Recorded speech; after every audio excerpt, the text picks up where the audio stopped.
didn't go to me because they want to be like professional singers, but they wanted to do something with their voice because someone told them when they were like 5 years old that stop singing, this is not good, you know. And they put this thing in their mind and they were like, I just can't stop like thinking about that. I'm so afraid to sing. I'm so afraid to talk between like around people, like, you know, like having some speech or something like that. And I was like, okay, let's work on this because this is like terrible, you know, like what can you do with just one sentence to a kid? Yeah, I think that there's a connection between voice and the body. I always believed in that because every time I feel like something is going on here and I do some movement, it gets better if it's not a sickness or something like that. So I think like when you free your body, you can free your voice a little bit. And also like a lot of people, when they start to do ecstatic dance or something like that, they're starting to like sing together. I have the feeling that like we, in general, like we are one. We're just divided to this small personal of me, but at the end of the day, we're one. Welcome to the Music Business 101 podcast. I'm your host, Luis Guinea, a seasoned musician, songwriter, and producer. With over 13 years in the industry and as the founder of Moctezuma Music Group, I'm here to take you behind the scenes of the music world. Our podcast connects you with industry professionals, exploring their experiences, insights, and success stories. Our goal? To demystify the music industry's diverse universe, from genre and trends to invaluable information. Whether you're an artist, a pro, or music enthusiast, join us to unlock the magic behind the melodies. Welcome to the Music Business 101 podcast.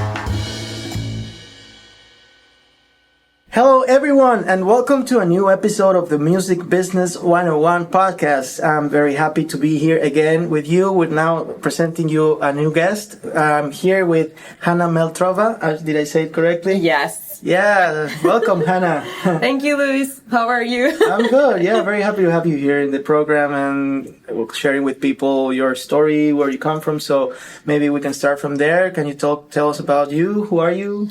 Yeah, I'm a singer and songwriter and also a producer from Czech Republic. Okay. And yeah, I'm also a painter. I'm trying to like connect arts together. Like previously, before I went to Berkeley, I did like shows where I have exhibitions of my paintings and like connected with my music. That was kind of something what I really wanted to do, but then COVID kind of interrupt a little bit. But yeah, that was something what I'm really passionate about.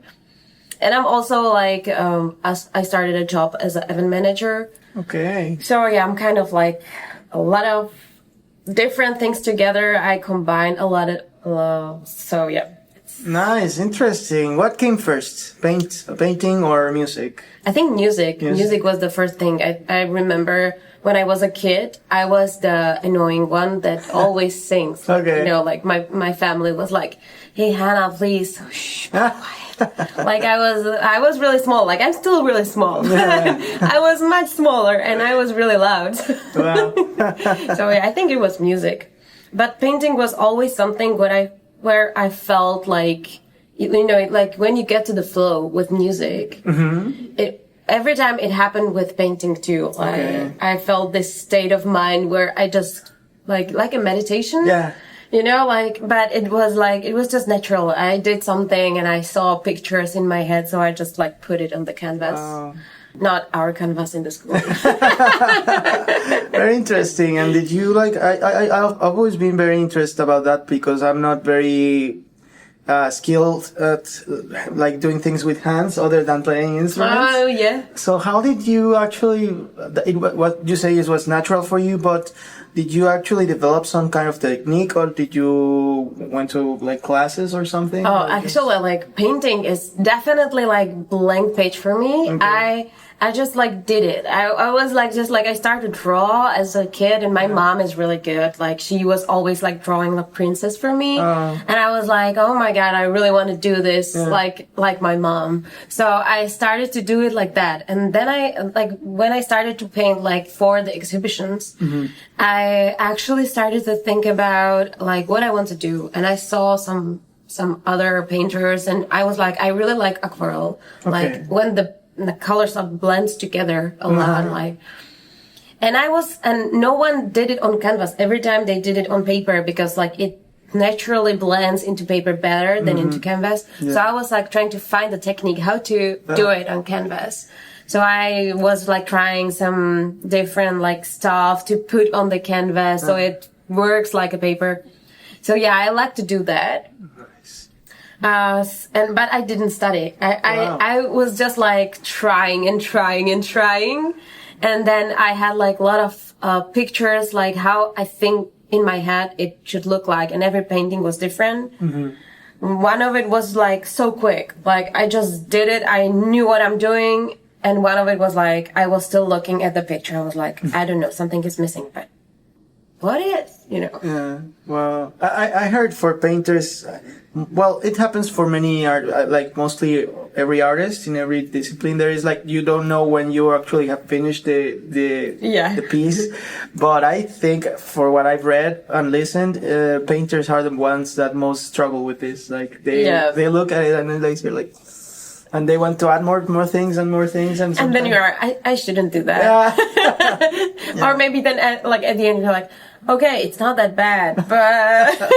Yeah, and the problem with that is that there's no Control Z, right? So you have to be careful about... Yeah. Like if you're like working with tablet or something like that, they're always like a way back.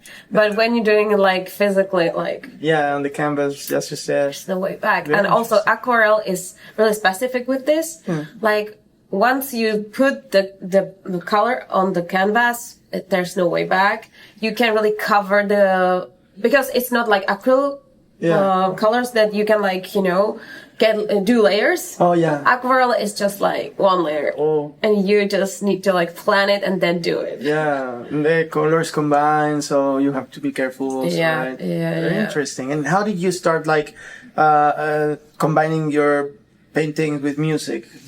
I started because I was trying to get into the altered states of consciousness because it helped me, because I realized that I'm doing it like since I was a kid. Yeah. I kind of like get to altered states of consciousness because I was feeling like in that world everything was fine. So I was trying to like build it like into my shows, and then I read and I studied a lot of articles that when you put together like paintings, music, and also movement, it could like naturally build this altered states. Okay. So that's why I started with that, and I had like this idea of painting like really big paintings. I actually have like paintings of elements. It's called project elements. Wow. And it's like 2 meters wide and 1.5 meter tall. Yeah.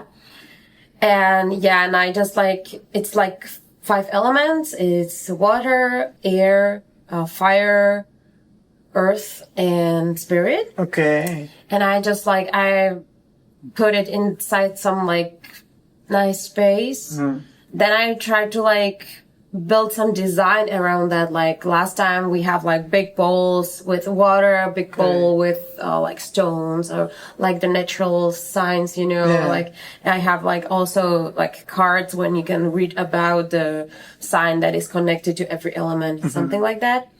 And then I put the music, like it's like actually, it's like a show, it's like concert. Okay. Yeah, but it's more like, I'm trying to connect every element to some emotions. Okay, interesting. Because I feel like water is more like emotional, like fluent, you know. Yeah. Fire is more like a power, you know, like this kind of stuff.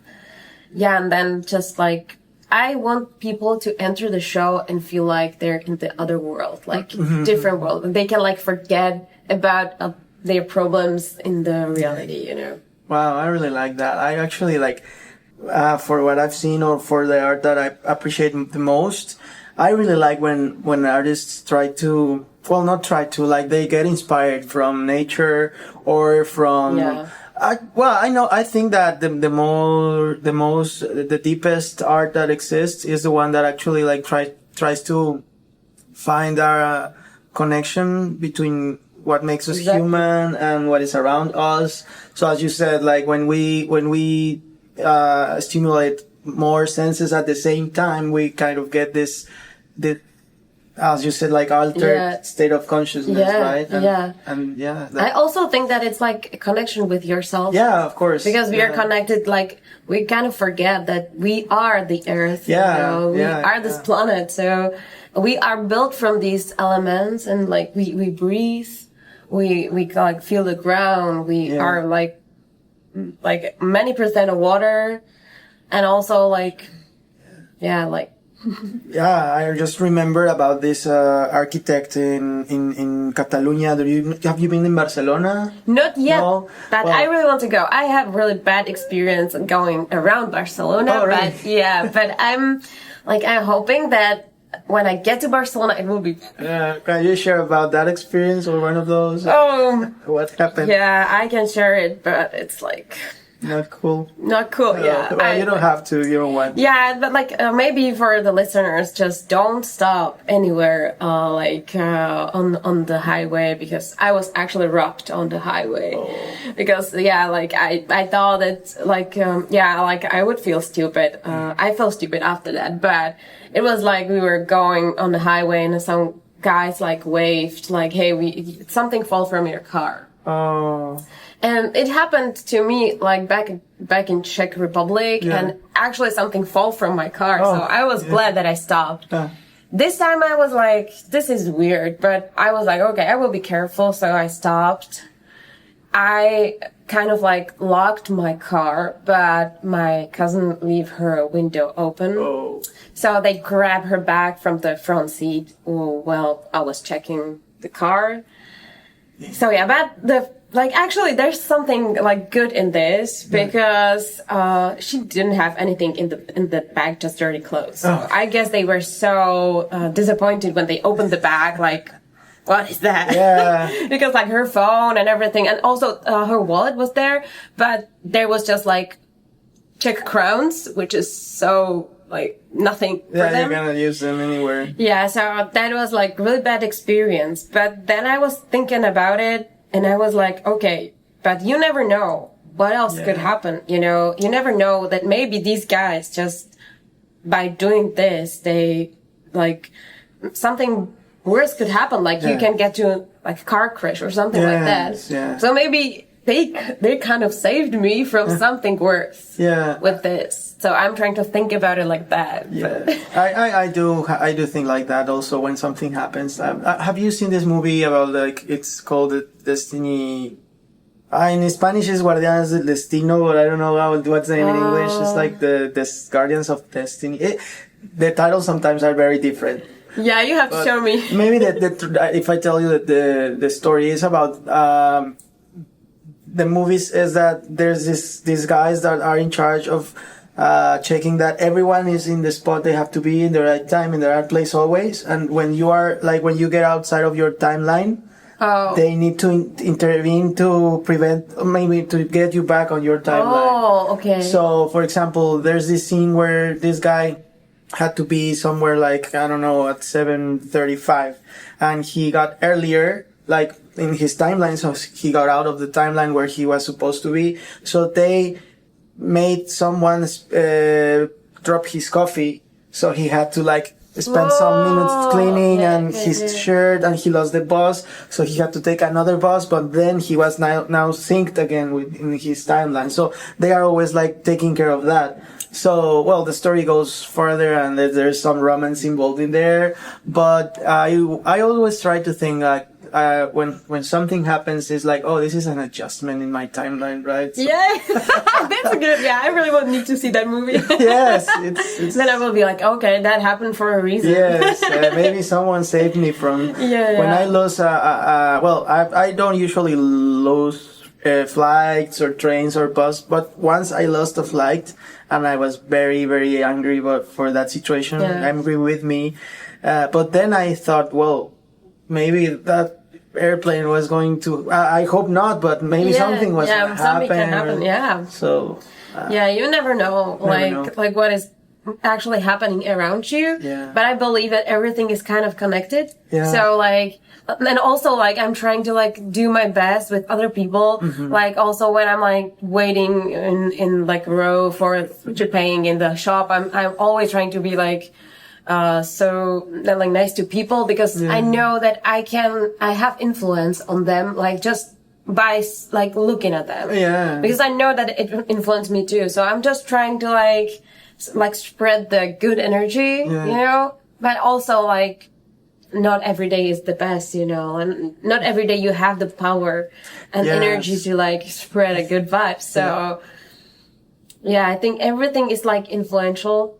Yes, very much. But yeah, you have to go to Barcelona. Of course, you have to be careful. That city is more chaotic than Valencia, but I think that it's worth going and appreciating all the art because it's a very artistic city. And what I was about to tell you is that the architect that built the Sagrada Familia and a lot of the most iconic architecture, buildings and designs of the city, he's called Antoni Gaudí. And when you go to Sagrada Familia, there's a section in the church, but it's now more like a museum that tells you the whole story about him. And it says that the most part of his life he spent his time studying nature. So all you can see after reading his story and everything, you can see the influence where it comes from, like everything. Like he inspired a lot on trees, on the structures of the bones of human bones, plants. He used a lot of spirals. Spirals. And that's something what I do like unconsciously, like during the classes. I always like draw spirals, and I'm like, oh my god, this is like interesting. Yes, I really like when I see these people's biographies. First when you see the art, you can tell like this guy knew something. He was like, I cannot believe this was just a pure like random things doing. He really knew what he was doing, and definitely I don't know, there's some special thing about art that is inspired in nature. There's a lot of science in it, I think. Yeah, there is. Like, I think a lot of things in nature are like so difficult that they are really simple. Yeah, you know? Yeah. It's like that they are really like simplest thing, and when you look at it, you're like, that's so complex. Yes. But that's like also with us, like we're so complex creatures, but also there are so many like simple things. Yeah, I would love to see that. Yeah. Yeah, you have to. But I hope when you get there, I know you will be very, very amazed, and like it's amazing how a building can create emotions, right? Yeah, and actually, when we did the show La Mano Ganadora in Palau de les Arts, which is right there, we were trying to like warm up at the hall. Have you ever tried to sing there? No. Because that's amazing. I will show you a video after this because like I need to record it because I was like just like doing like woo, like something like that.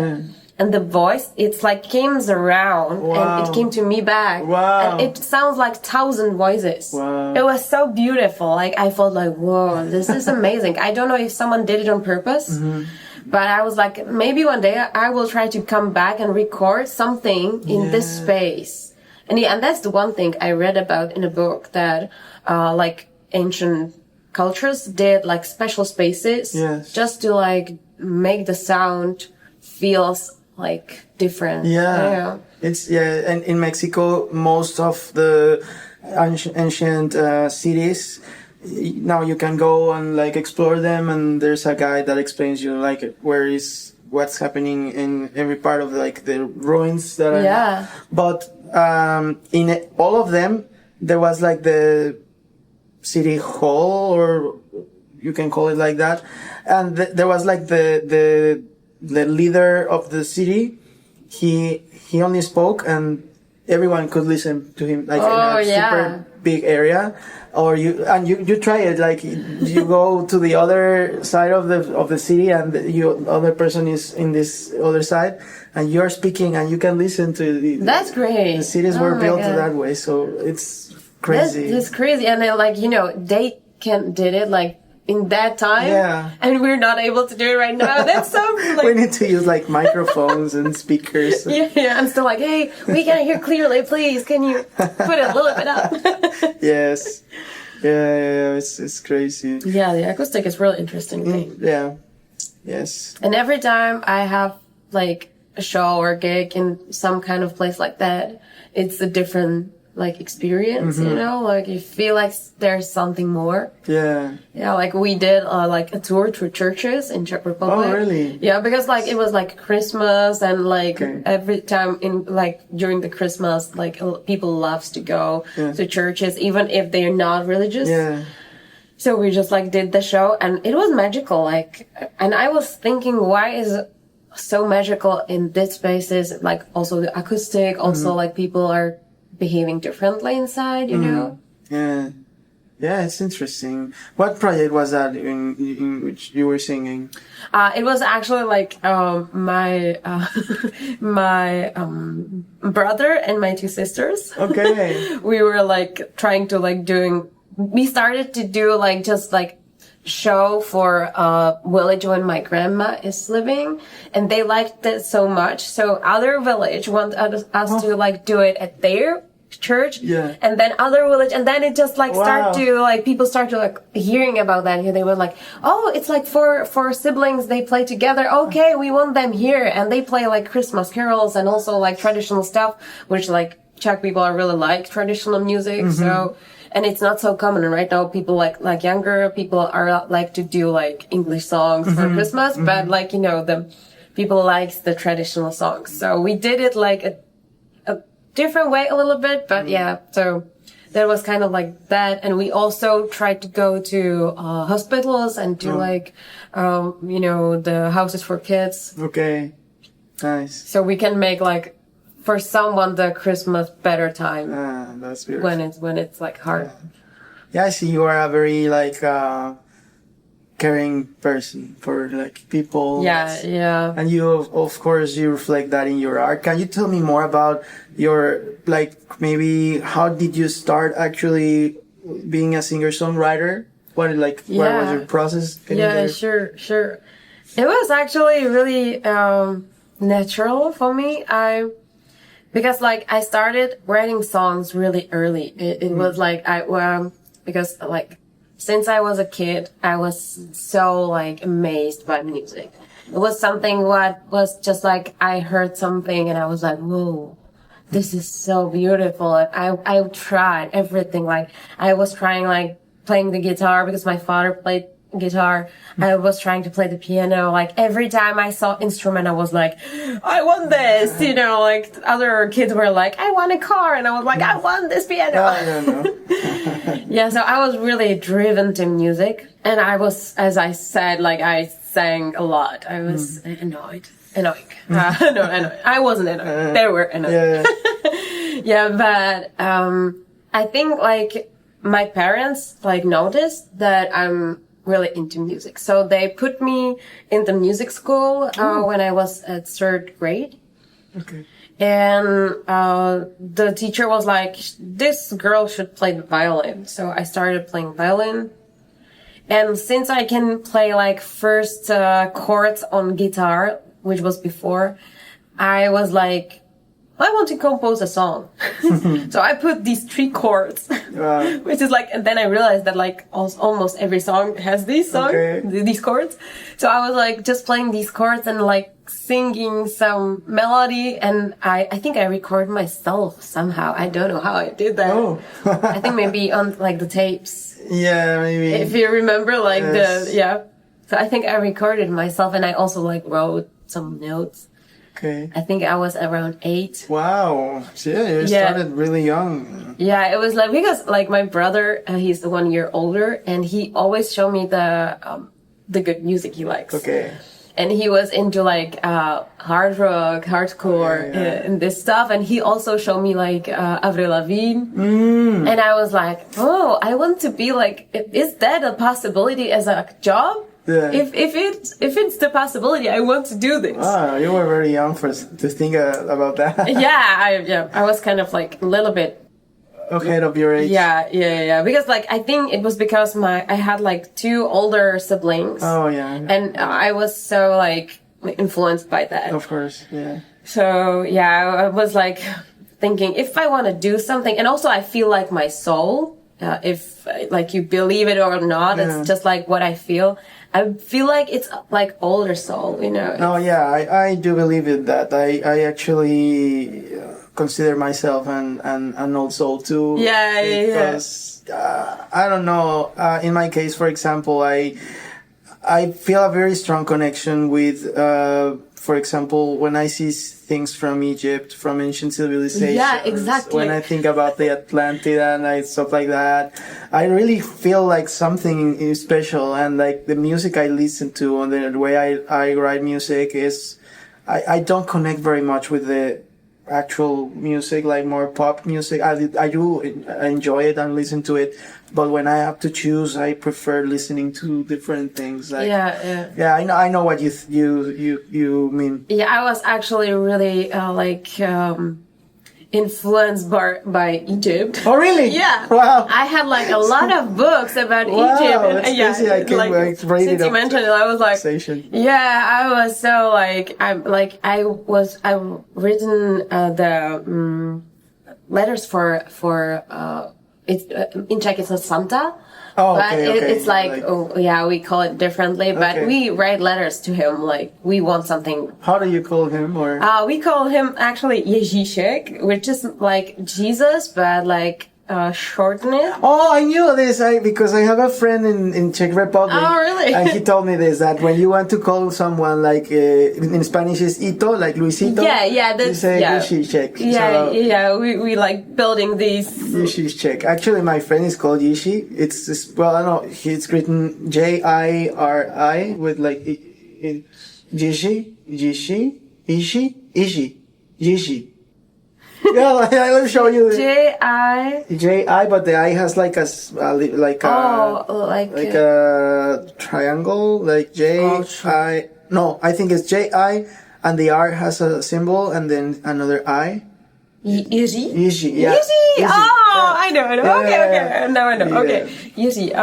Yeah, that's really common name. Oh, really? Yeah. You can say Jirka also. Really? Yeah. It's like, Czech has like this kind of thing that you can say the name differently, but it's still the same name. Like my name is Hana, but in Czech you can say Hanka, Hanička, Hani. Okay. These are different kind of things, but if you are like in a job, no one call you Hanička because it's like it's not really official. Professional. Okay, yeah. I understand. I mean, that's interesting. I really want to go there. Like, he is inviting me every time. He's in Spain. He's like, hey, we're so close. Come to Czech Republic. You can stay nights late. He's an amazing director and composer. He's more classic. What's his second name, dude? Tertik. Is T-R-T-I-K. Tertik? I know different Tertik. Okay. Maybe you know him. That's interesting. That's interesting because Czech is really small. So like a lot, like musicians know each other a lot, but usually Tertik. Okay, I will look for him. He has a project, very, very, very nice project where he recorded he's a director, an orchestral director. He has his own orchestra and he composed music and they recorded it in a forest. Whoa. And all acoustic and like the performance is both like an acting performance and music. That sounds amazing. He's really artistic and like very, very passionate about music and I just I do want to go and visit and make some stuff with this. Yeah. That sounds really amazing. Yeah. I think like it's weird that I didn't heard about it before because it's like something what I really love. You know? Maybe someday we can gather, we can go. And if you ever go to Czech, like let me know because like I will tell you like the best places you should visit. Yes, I do want. And also like my house is open. Thank you. Yeah, it's the first place in my list to go. Yeah, like Prague is beautiful. Like Yeah, Prague has also when I knew about Prague, it's been calling me a lot. Like I need to go there. I know something has to happen. You know, you sometimes feel when you have to go somewhere. Yeah, I don't know why, but I have to go. There's something like calling you. Yes. I know that feeling very well. Yeah. I think like it happened actually with Spain. Oh, really? Because I was deciding between two schools and I never actually think about Spain before. Mm. I was more thinking about like English speaking countries because like I can't speak Spanish before. So right now I'm learning. Sorry guys, like I'm trying.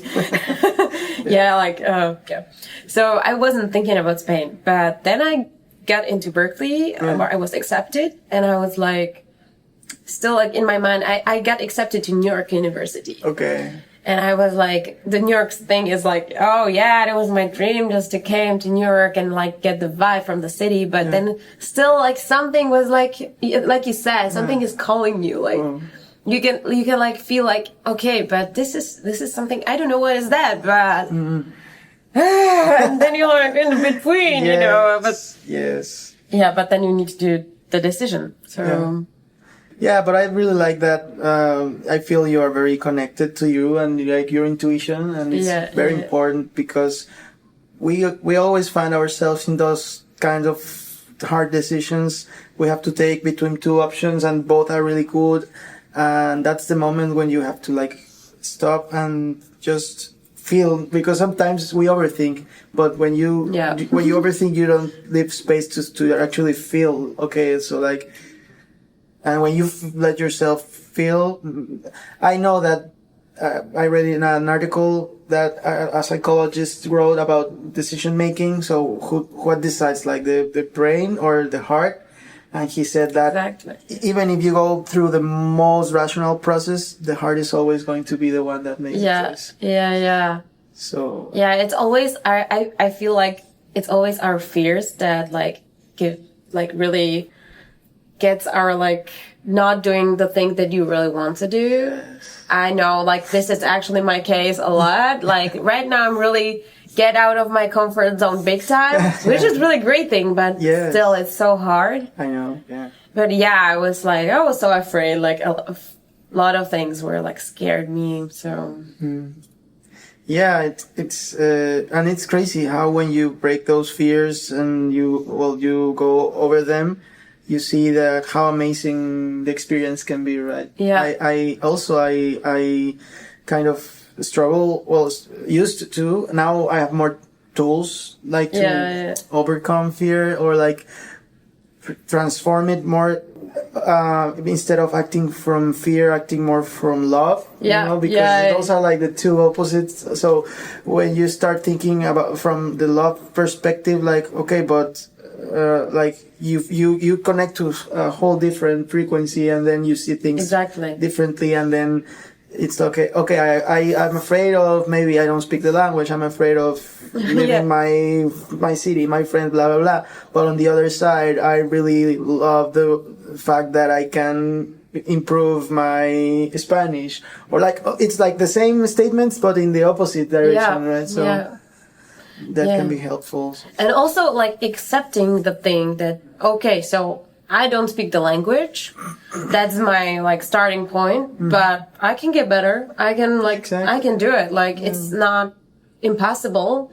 Also, like, I was thinking, like, maybe I'm not, like, good enough to go to that kind of school, because, like, people are so talented and they're so much, like, because in Czech Republic, you don't really have, like, schools about, like, contemporary music. It's everything is classical, and also the classical stuff is still really like, I feel like a little bit behind. I don't want to like general, how do you say that, like generalize? No, like I don't want to say like everything is the same. Generalize. It's a hard word. Sorry for my English.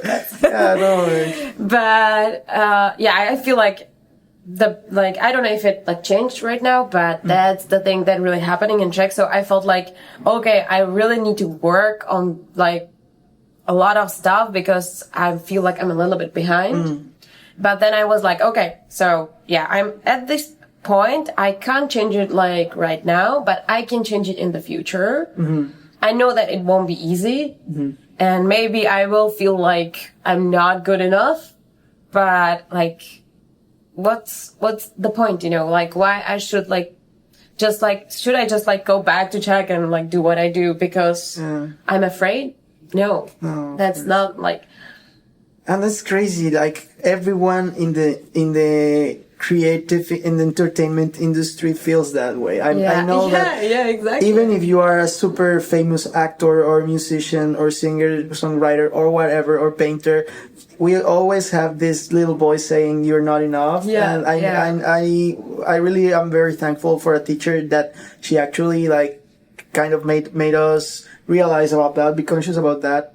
And he gave us this mantra like, always remind yourself every day, I am enough. I am enough. Because you kind of let yourself believe that you are not. And sometimes you limit yourself and you don't give yourself this access to these great experiences because, okay, maybe this time you were brave, but some people are not. Some people really, really get convinced that they are not enough and that they don't even try. And that's so sad. So for the people that's listening, I know it can be hard. Yeah, it's hard. But yeah, I think like, actually like people here, a lot of people like sharing this experience is so inspiring. Like a lot of people are reaching to you and say, hey, I feel the same. Like, don't worry, you know, like we're on the same spot, like maybe on a different areas, but like it happened to everyone, as you said. Yeah. And it's so inspiring and it gets you like, it actually feels much more like connected with other people. And also I feel like here, like I have really great private instructor. Victoria is like amazing singer and she's also like really supportive. And that's what I really admire, like that, because like back in Czech, there were teachers like that, but there were like majority of teachers, they were like, not trying to put you down, but not really supporting you. I know, yeah. I know what you mean. Like, yeah, so right now... That's the old traditional way, right? Like, teachers were more, like, strict, but at the same time, their method was to make you feel like you are not making it good. You're like, there's a lot of people better than you. Maybe that was their way of trying to motivate you to be better. But actually, that's the worst. Like, they just create a lot of insecurities in people and a lot of mental health struggle. Like, one of our friends, many of our people and friends I know, they are struggling now with kind of mental health issues because their teachers were very hard on them, and now they need to get convinced that they are good and they're enough. Again with that, but I have the same experience with some people. Like when I was actually teaching before COVID. And there were people who were like coming to me because they were so afraid to sing. They didn't go to me because they want to be like professional singers, but they wanted to do something with their voice because someone told them when they were like 5 years old that stop singing. This is not good, you know. And they put this thing in their mind. And they were like, I just can't stop like thinking about that. I'm so afraid to sing. I'm so afraid to talk between like around people, like, you know, like having some speech or something like that. And I was like, okay, let's work on this because this is like terrible. You know, like what can you do with just one sentence to a kid? And it sticks to you like so long. So deep in yourself. Yes.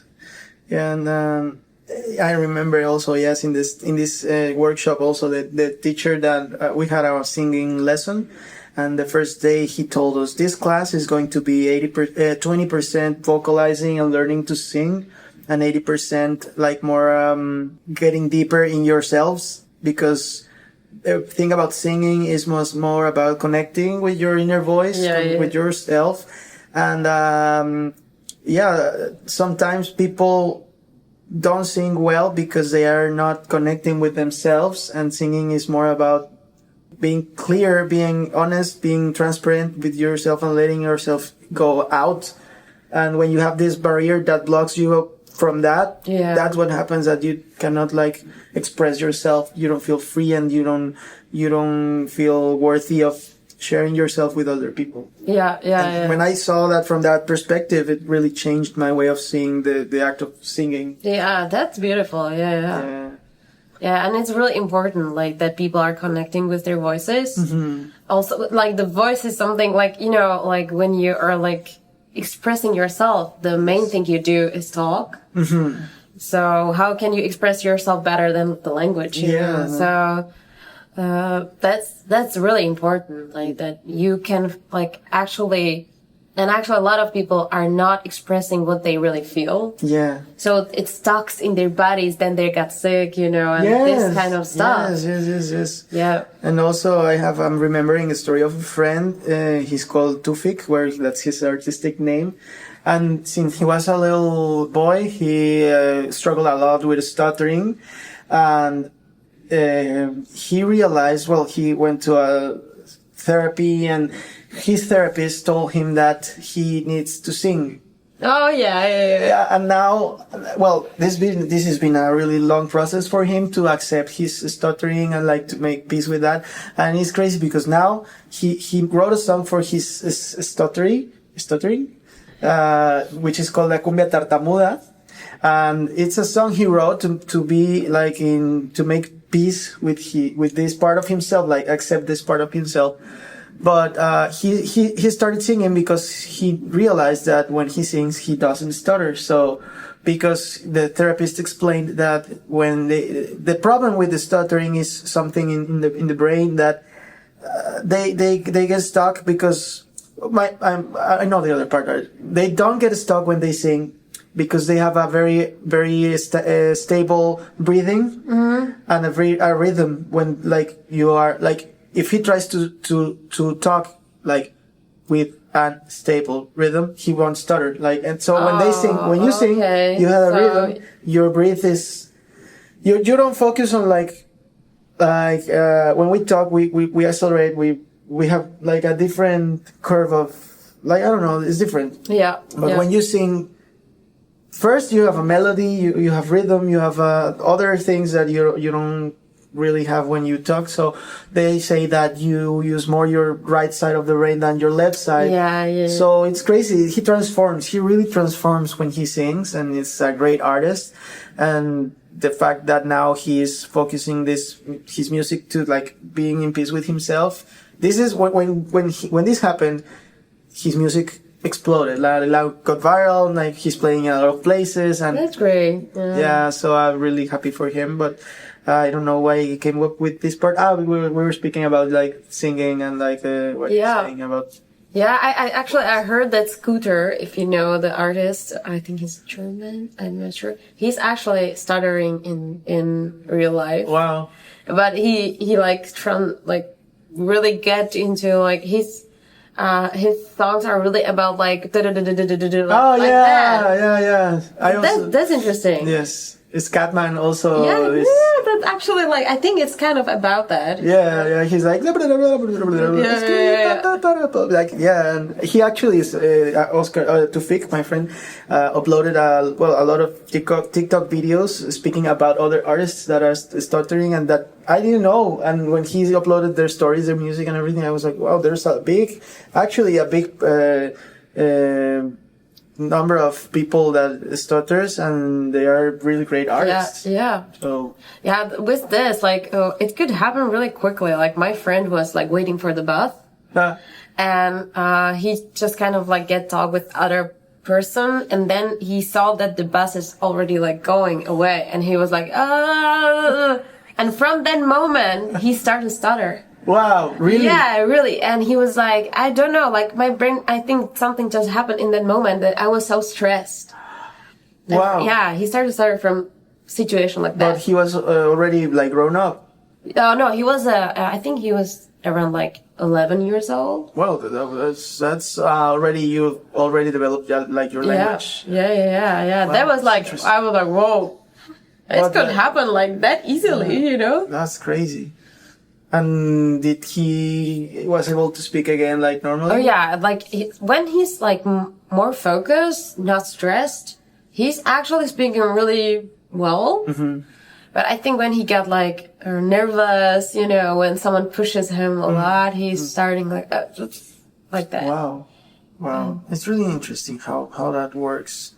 But yeah, in the end, it's just something like it's part of you. He always tries to explain to people it's not a disease, it's not a condition, it's not like a disability. It's just a struggle I have with language, a different way like I communicate, and just I need to accept it, and you need to accept it too. Yeah, and it's nothing like a lot of people are trying to like help you to say the things, but just like take your time, you know. That's the thing, like give them space. Yes, he always also shares that that thing, you don't finish their phrases, because that kind of offends them, because it's like you're telling me I'm not able to finish my sentence. Just wait, be patient.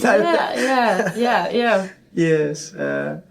So going back to you and your music, I heard your song. You have one song in platforms. I don't know if you have more music. Oh yeah, I have more music because like before I started as myself as an artist as Naha. I had a band which called Y, with just a letter Y and the question mark. Okay. We had music on Spotify. There's a whole album called Tajemství in Czech. In English, The Secret, but you're not gonna find it if you look for it. No, you have to find Tajemství. How do you spell it? Oh yeah, it's T. It's. Well, I can put it in Yeah, maybe that's better because I'm like, no. But that's like kind of the album we did. Okay. I'm like, all the songs are originals. Okay. There are English songs and also Czech songs. Okay.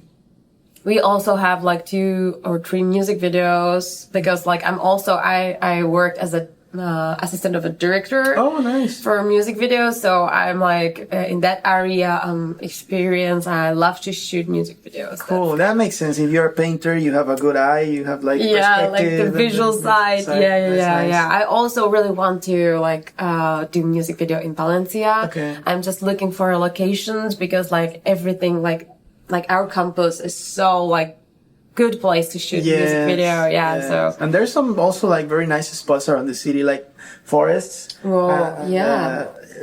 Yes, there's some very beautiful places. Yeah, you need to like give me some. Yeah, I'll give them to you after some tips. Yes. So I had music before, and right now I have one song as Naha, as a like solo artist, which is called Prázdný místa. In English, it's like empty spaces. Okay. It's not the empty spaces. But I did the song in Czech because like before I was writing more in English, but then Czech people were like, hey, we need some music in Czech. There's not enough good music in Czech language. So therefore I started to write in Czech. So because everyone told me that you're good in singing in Czech because like Czech language is hard to sing. We have a lot of like really hard syllables like r, sh. Okay. Yeah, like if you hear Czech language is like really hard. Like it's not really fluent. It's not like English is really singable and like melodic language. Czech is more like a lot of consonants, right? For example, my friend, when I tried to say his name, it's hard. Yeah, it's hard. I actually realized that we're the only language which has which is so hard to say if you're not like, if your articulation is not like compatible with that. I didn't know. But right now I'm like trying to like ask people like, can you say that?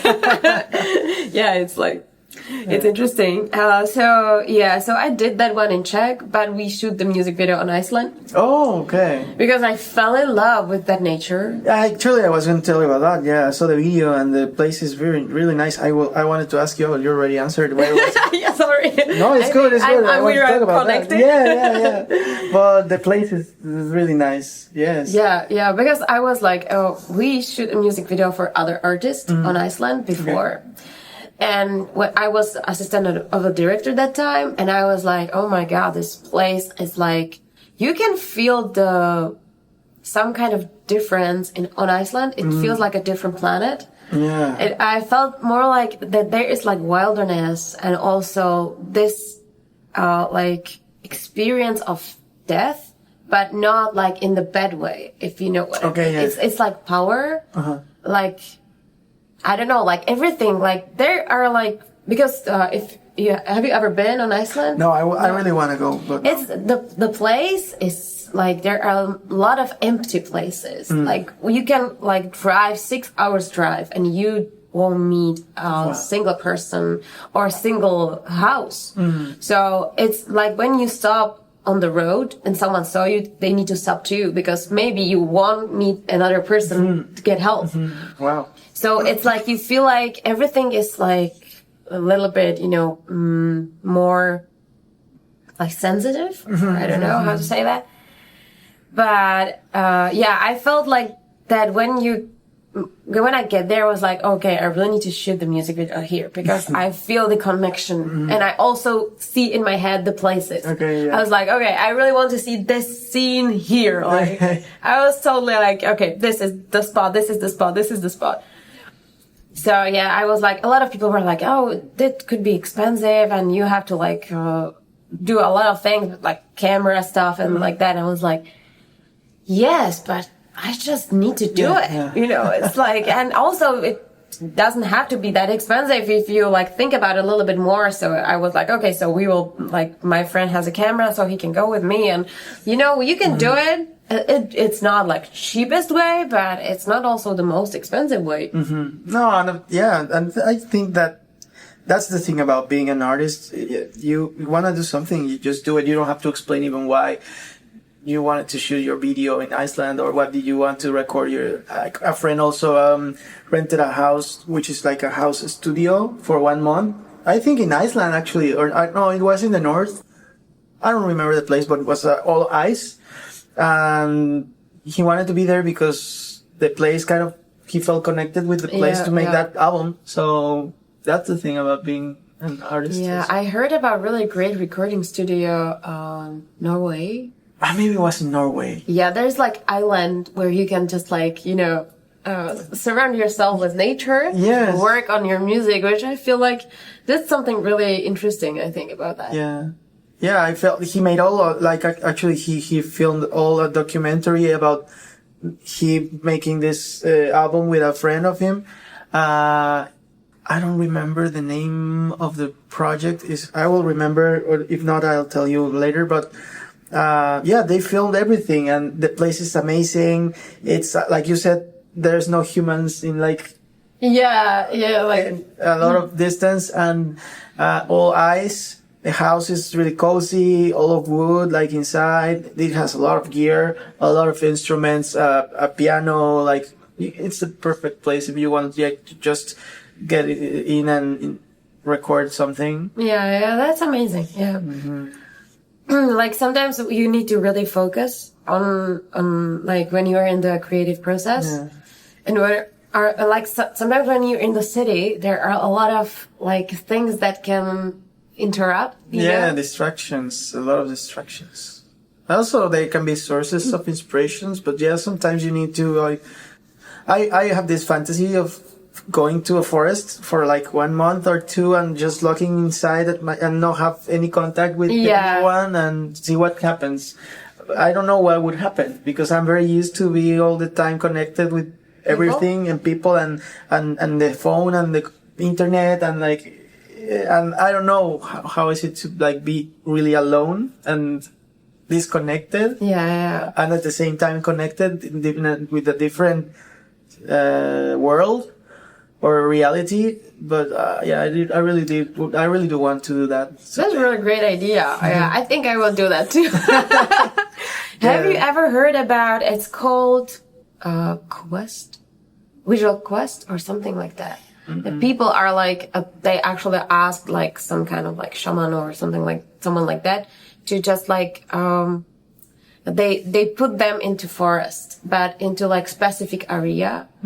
And they actually like choose the area so you can't really sleep that much. It's many times it's like when the ground goes up, so you can really like lay down. And you have to spend like 3 days there at least 3 days. And I think you have just water. And it's like, it's kind of something what you really need to know that you want to do that, I think. But yeah, a lot of people said that they had really interesting experiences. That like the first time was like so hard, like I'm alone in the forest and I don't have a food, you know, and like what's going to happen? And you also still have a possibility to like call to like, hey, I don't feel good. But yeah, that's interesting. I'm not sure if I'm gonna do something like that because it's really extreme, but I think it's something like everyone, like, because some people are just can't do this like on their own. So they need to like push someone push them to do it. Yes. Yeah, but I think I'm like able to do it myself. Yeah. I don't know. It's different experiences and they definitely trigger things. Yeah. So. It's like when people want to go to the dark. Yeah. Like they spend like week in the dark room and they like lost the sense of time. Yeah. Or these cameras, how do you call them? I forgot how they're, but these cameras that they have silence, like. Like chambers. That's like chamber that like makes like. Silence, complete silence. These cameras are made.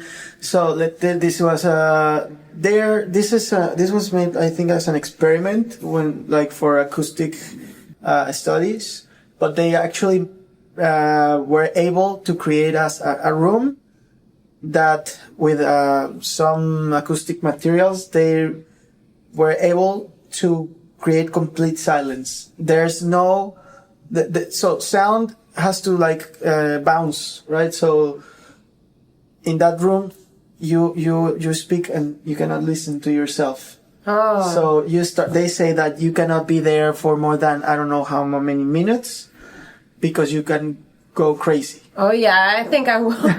Because you cannot listen. Actually, there's so much silence there that you can actually listen to your bones and your heart and your body like moving inside. Like, because the only thing you can listen to is actually because outside there is no way of sound to like vibrate.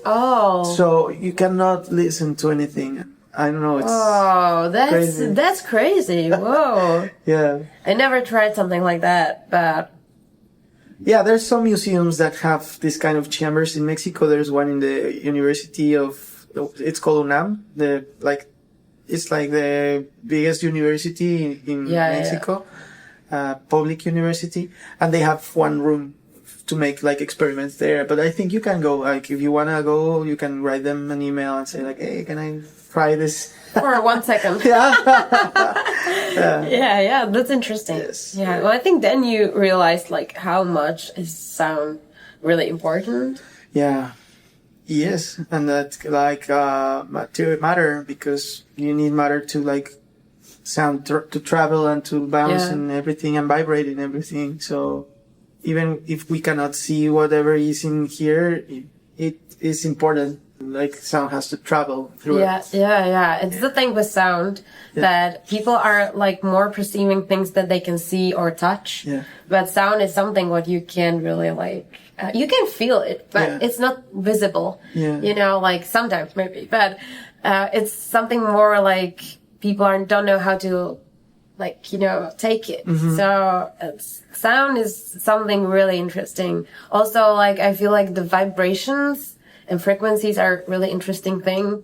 Actually, that's my CE is about like frequencies and stuff like that, because like I was so amazed by how you can actually heal yourself with sound. Yeah. How we perceive sound. So. Yeah, and actually, like, there's more than we know that the human have a threshold in all our senses, like these limitations we have to what we can see or what we can hear or like we can feel. And in sound, we have from 20 hertz to 20,000. But that doesn't mean that there's nothing more from that. Like there's more. we cannot, maybe our senses and our bodies cannot perceive them, but they are there, and definitely I think and I believe that they influence ourselves. For sure. So that's very interesting. When you do your CE, definitely I wanted to like read. Is written or is like? I think there is like there is a part that should be written, and also a part when I need to record some stuff. Okay.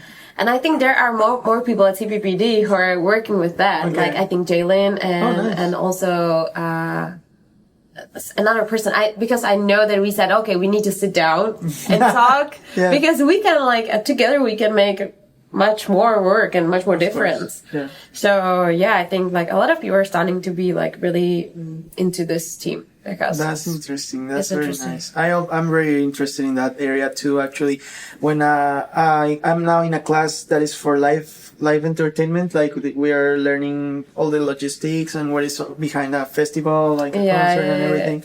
And the teacher asked us like, what would you like to do? Like if you were to design a festival, and everyone said, and I said that I would really like to make a festival for like, wellness, kind of like medicinal music. But at the same time, this is already happening, that there's some kind of festivals. I don't know about anyone in Europe.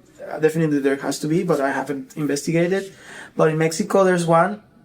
It's a 3-day festival, and there's like DJs, like electronic music, but everything is like high vibration. Like everything is like if there's words in the music, they speak about good things, positive things. If there's no words on the music, you can feel like a good vibe in it. And there's a lot of free dancing, like this movement, like you can express yourself. Static dance. Yes. Like you just express yourself whatever you want, and don't feel afraid that whatever others are going to think of you. There's some area where you can do ice bath or meditations or yoga. Like, that's great. Really great. Like all this festival is designed for people that is looking for these experiences that elevate your frequency, your spirit, your bodies, your minds.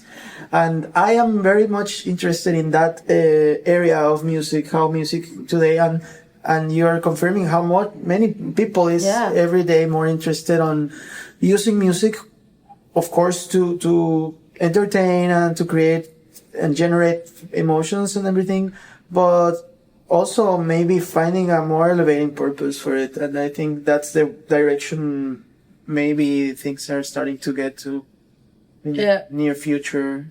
Well, I think we have festival like that.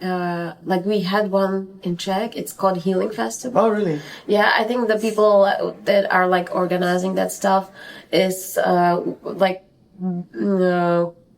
visited some other festival like that, and then they try to like bring it to Czech Republic. Like it's really new right now, but like ecstatic dance, breathing, like singing of mantras and this stuff. Yes. And I feel like every time I'm in the place like that, the people are so in a different mood. Mm-hmm. Like they're more relaxed, they're more friendly, they're more open. Like they don't like feel you like as an enemy. They feel like someone connected, you know, that everyone is connected, you know, like whole planet is connected. Like you are like, actually, I have the feeling that like we in general, like we are one. Mm-hmm. We're just divided to this small personal me, but at the end of the day, we're one. Yeah. So. Yeah, and actually, that, for example, that static dance is something I would like to try, and I've had the opportunity to like do it, but I've never tried because I'm very afraid. I know, I don't know why. Well, I do know why, but I think that's a very liberating experience, or that can be a very liberating experience, because dancing has always been about unifying. But the way I was introduced to dance was the complete opposite. Well, not the complete opposite, but it was more from a perspective of being accepted to a group. Like you have to know maybe some kind of movements, like imitate others. So you're not really expressing yourself. Like nowadays, for example, even more with the TikTok dances and everything. So it's crazy how you in clubs, you see a song and everyone is doing that same dance. And if you don't know the dance, you don't feel part of that group or you don't feel accepted. So yeah, the way I actually started, I was very, very shy and I needed to learn to dance because if not, I would be sitting down all the time in the parties and everyone was like dancing. And actually dancing is not really like that hard, you know, you just move yourself. But there's like singing, you just block yourself. There's so many blocking things. Yeah, we need to stop judging ourselves and also the others, like, because like we learned, like I learned, like, because everyone was judging me when I was a kid. So then I was like, okay, so maybe I need to do it, like, if I want to do it, I need to do it the best way. But that's so wrong. You need to do mistakes. You need to go and just try.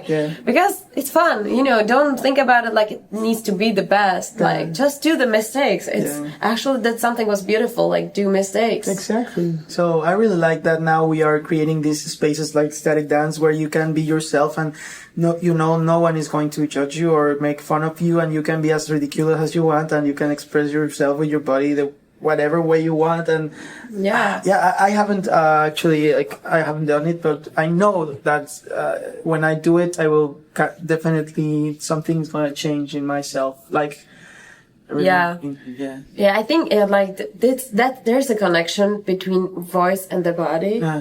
I always believed in that because every time I feel like something is going on here and I do some movement, it gets better if it's not a sickness or something like that.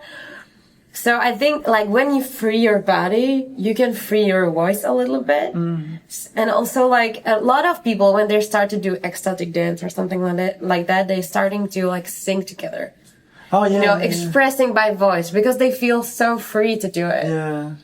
I think it's really connected. And like, do the first step. It's the worst thing, I think. Like it's like you really need to like step into it. But when you're doing that, I think, it's really good to try in an environment where you feel safe. Yes, exactly. Yes. But I know some friends that have done it and like they are part of a big community that they do all these things like breathing and ecstatic. It's a whole, like, I think it's a whole different, I don't know, it's a lifestyle.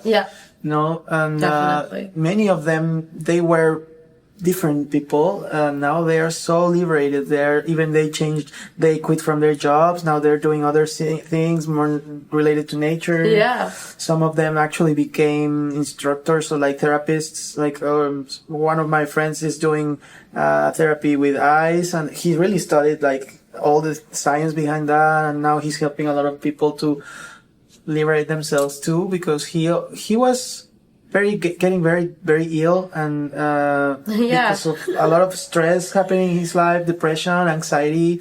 And when he like was sick of this, and in the pandemic, in the COVID, he actually had this time all of us, we had this time to like rethink about what we're doing, and that's what I did too. Everyone, that's why I'm here right now. Exactly. Me too, actually. Yes. And that time lockdown helped him to study, read, and change his mind, and now he's in a complete different reality and helping people. So I'm glad that every day there's more people changing and disconnecting from like this cycle of... I think like every time people are like...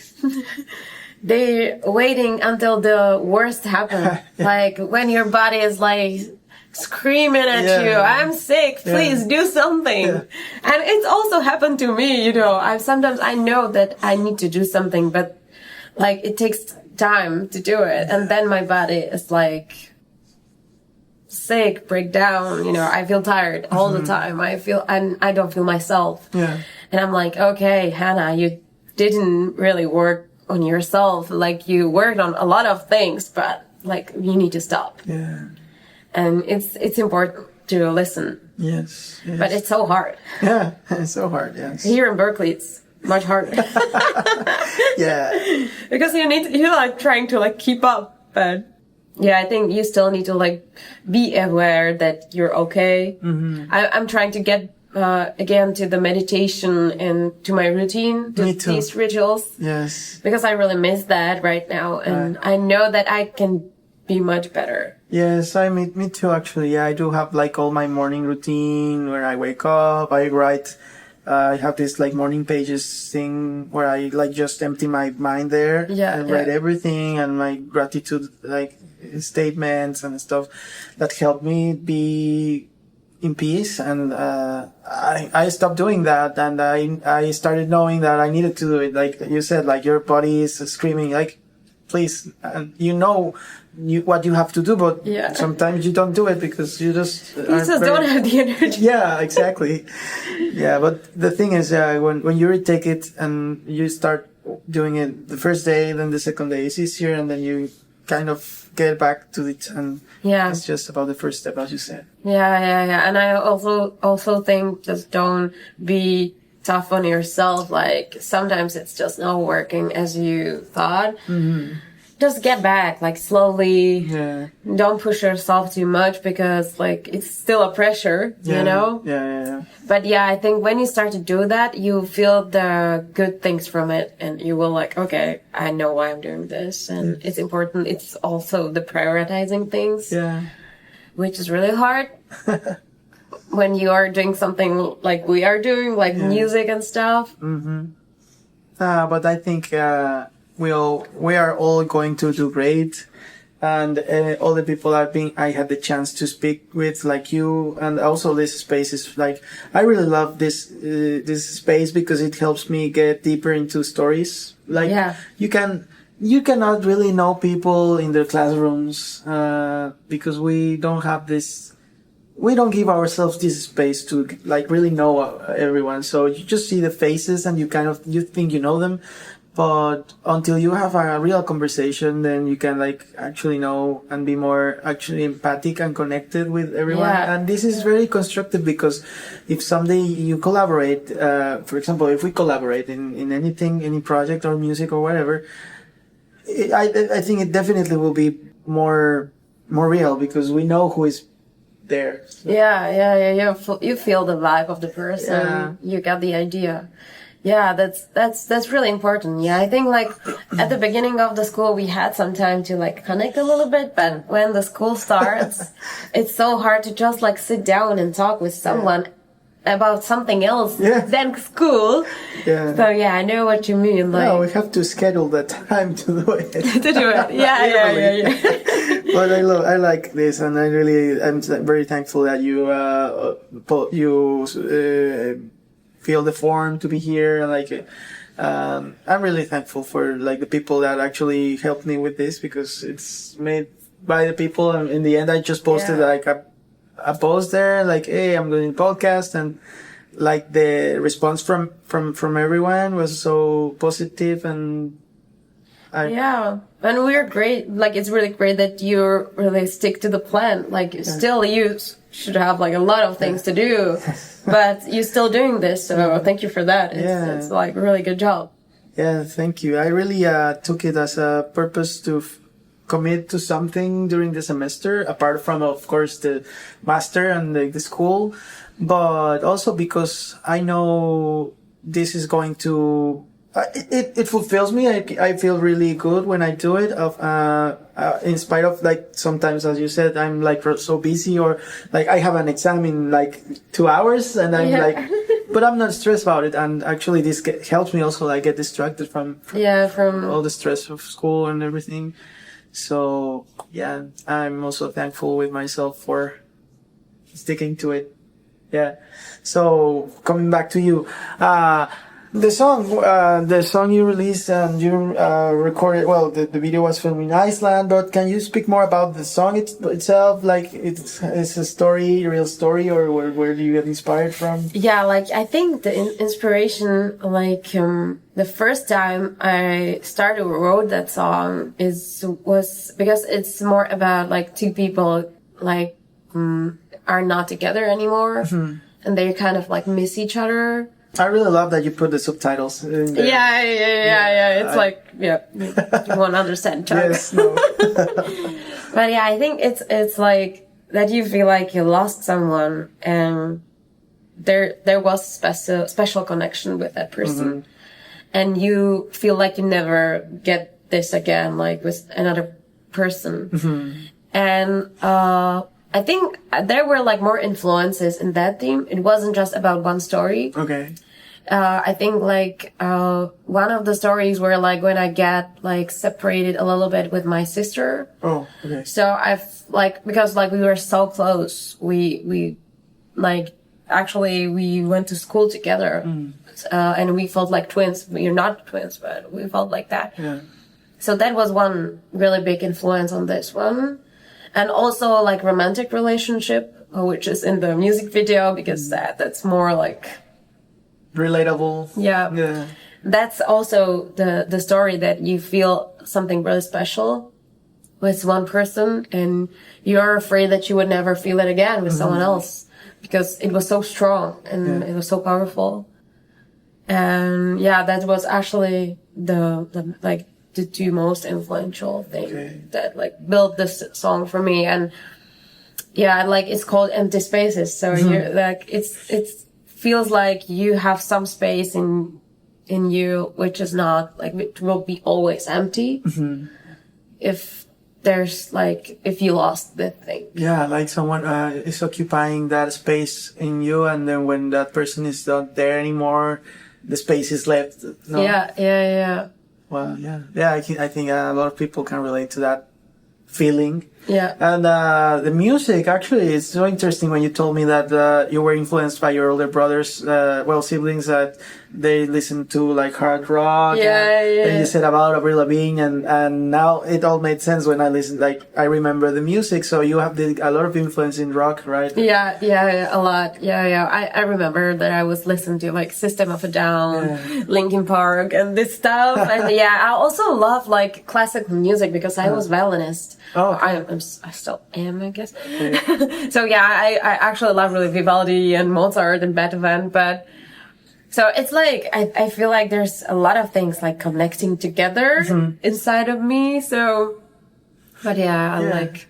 No, and I can feel it actually. When I listened to you for the first time in the Lago de Conciertos, I really, my first impression was like, there's a lot of stuff happening here. Like, I couldn't actually put a name into the genre because there's violin, there's like classical, but also rock, but also pop. You can feel some happy energy there, but at the same time there's some sadness and some rage at the same time. So like when you told me about the elements that you combine, like the water that is like flowing and the fire that is more like passion and like more intense, and so I can actually perceive all those elements in your music. Yeah, and that's great. Like, that's great. Because there is a connection between what you are, how you express yourself. I haven't had the opportunity to look like your paintings or your. I want to now that I know, but I can feel that like there's a lot of congruence and what would be like, I don't know the word. Like connections? Yeah, like there's a lot of unity in your expression, and that's sometimes it's hard to get there. Yeah. And I believe you're still like exploring, of course, right? Oh yeah, I'm still exploring. Like right now I'm kind of like, I really want to do a lot of new music. It's just like no time to like sit down and write something. But it's something what I really feel like, oh my God, I need to express something. I have this like urge. And also, like right now, something really opens to me in Valencia that maybe I will have exhibition here because like some people reach to me like, hey, I heard that you have paintings, so I have a gallery. I was like, oh, yeah, okay, can I play in your gallery? So, it looks like that maybe I will be able to have exhibition here. Nice. Yeah, well, let me know. And of course, also Now, later, when we're almost finished, definitely will share with the people that is watching and listening, so they can also follow you and go to see your exhibitions wherever they are. So I think most of them are happening in Czech, right? Yeah. Right now, yes, but hopefully it's well spread. Expanding. Yeah, that's the point of coming here, like pivoting to more global audiences, right? Yeah.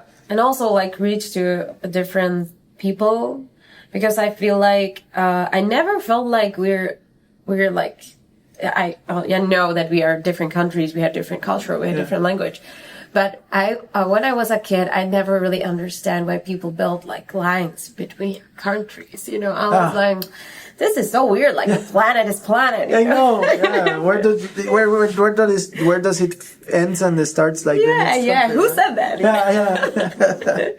I know. Yeah. Yeah. Do you still get together with your band, like the other band? Oh, the band in Czech. Yeah. Not really, actually. I'm really in contact with my guitar player because he was like just amazing guy, and he actually can really express my ideas the best. I didn't met anyone who could do it better. And he's also my friend, like we're friends for a long time. So that's like, I know that we're still like in contact. But other people, because when we were like a band, we were really young, and then the people started growing up, have families and cars and houses and dogs. And I was the one who were like a little bit weird, you know, like I still want to do music, and they were like, I need to pay my, you know, bills and everything. So they started looking for like job where the money is more like stable. Yeah. So, and also some of them are playing with really big bands in Czech, like our drummer, he actually get into really famous band. So he didn't have time to continue with us. That was sad, but yeah, it happens. And I'm like really happy for him. And it's also like something what should happen, you know, you just like, I think that things happen for a reason. So we're not playing together, but I'm still like in contact with the people. Nice. But like the band is not like active right now. I think it's like everyone get into the past a little bit. Yes, that happens. That happens. But I'm happy that you're still pursuing your career, your dreams in music, in art, and in personal development, maybe in your spiritual paths. And thank you for sharing all that. I don't know is there anything else that you wanted to share for people that is listening, and maybe a story? I think there are a lot of stories, and we already heard like my my bad and good one. I think we said a lot. And I really want to thank you that you invited me, and it was really nice to talk about something else, to get back to the themes I really like to talk about. So thank you for that. I think if there is anything what we wanted to say, it was said, you know. I think it was a perfect conversation. I really didn't plan a lot of things we spoke about. So there was a real connection. I really like that. So before we go, please could you share your social media? How can people connect with you? Yeah, sure. If you want to like connect, always reach to my Instagram. It's my name. It's Hana Melcrova. I know that it sounds really weird, but maybe you can put the link somewhere, because the spelling is weird. And also I have Facebook page, which is called Hana, like just the Hana, like the Czech version of my name. And I have Hana or Hana? Hana. Yeah, that's the thing. Maybe if anyone knows how to change the name on Facebook page, because like I changed it before and it looks like you can't change it anymore. So I want to change it to Naha. But it didn't work for me. So if anyone knows how to do it, I'm open and please tell me. But right now I'm struggling with that, And I also have YouTube channel when you can watch my videos and like everything, which is Naha Art. All right. I think you can see my paintings there. Oh, great. Super. All right, pues, Hana, thank you. Thank you so much for being here. Thank you also, you guys that are listening and sharing the podcast, the YouTube videos, commenting, liking it. It's really helpful to reach more people. These inspiring stories we are sharing of everyone that is here in Berkeley, Valencia, in the music environment, an amazing place. So, I hope this is inspiring for you, that you can relate to our stories and that you can also get inspired to do maybe whatever you've been trying to do and haven't had the courage to.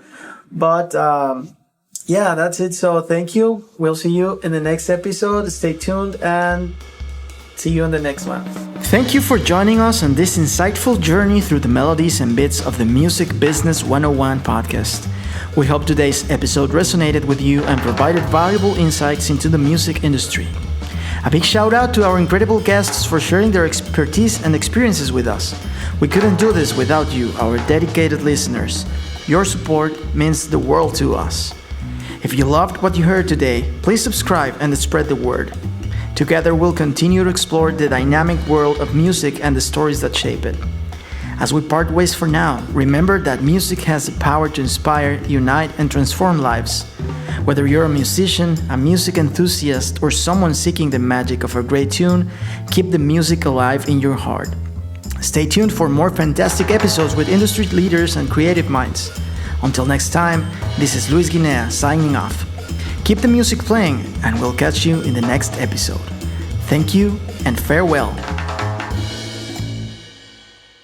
Who's on the next episode? Is it a secret?